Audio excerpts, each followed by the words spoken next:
ரொம்ப சூப்பராக இருந்ததுண்ணா. எதிர்பார்க்கல. ஒரு தலைவர் வந்து ஒரு பெண்களுக்காக இந்த அளவுக்கு செய்வாங்களா? அதாவது எப்படி சொல்கிறது, ஒரு தாய் மாமன் என்ற உறவு தமிழ்நாட்டில் வந்து ரொம்ப முக்கியமாக பார்க்கப்படுது. அந்த தாய் மாமன்ற உறவை அவர் புதுப்பிக்கிறன்னும் போது எங்களுக்குலாம் ரொம்ப சந்தோஷமாக இருக்குது. அவரை எப்படி சொல்கிறது, இன்னமும் உச்சம் போகிற வரைக்கும் அவரை தூக்கி வச்சு கொண்டாடணும். அவர் வந்து கண்டிப்பாக அவர் முதல்வராக ஆவார். அது நாங்கள் வேண்டுதலாகவும் இல்லை, கண்டிப்பாக நடக்கணும், நடந்தே தீரும், வெற்றி நிச்சயம். டிவியை வரணும்.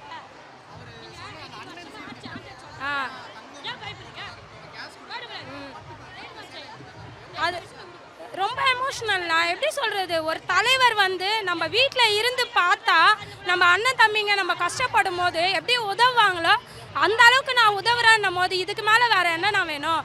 ஒரு அரசாங்கம் வந்து முக்கியமாக பெண்களை பாதுகாக்கணும். பெண்கள் நாட்டின் கண்கள்னு சொல்லி நம்ம வாதாடுறதுல ஒன்றும் பிரயோஜனம் இல்லை. ஆனால் அவர் வந்து இந்த அளவுக்கு நம்ம செய்யணும். ஒரு பெண்களை நம்ம நாட்டின் கண்கள் மட்டும் சொன்னால் பத்தாது, அவங்கள தூக்கி விட்டு நம்ம பார்க்கணுன்னும் போது ஒரு முக்கியமான தலைவர் இப்படி யோசிக்கிறாருன்னும் போது வேறு எந்த தலைவரும் இப்படி யோசித்தது இல்லை. இந்த திட்டத்தை சொல்லும் போதே எங்களுக்கு ரொம்ப மனநிறைவாயிடுச்சு. அது ரொம்ப சந்தோஷமாக இருக்குது. எங்களை வார்த்தையால் சொல்ல முடியல. எங்களுக்கு அவ்வளோ ஒரு சந்தோஷம்.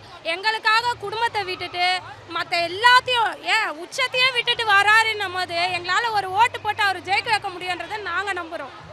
அவர் வந்து பர்சனல் லைஃப் பற்றி நிறைய பேர் கிரிட்டிசைஸ் பண்ணும்போது அதை நினச்சில நீங்கள் கவலைப்படாதீங்க, நான் பார்த்துக்கிறேன்ட்டு ரொம்ப கான்ஃபிடென்ட்டாக சொன்னார்.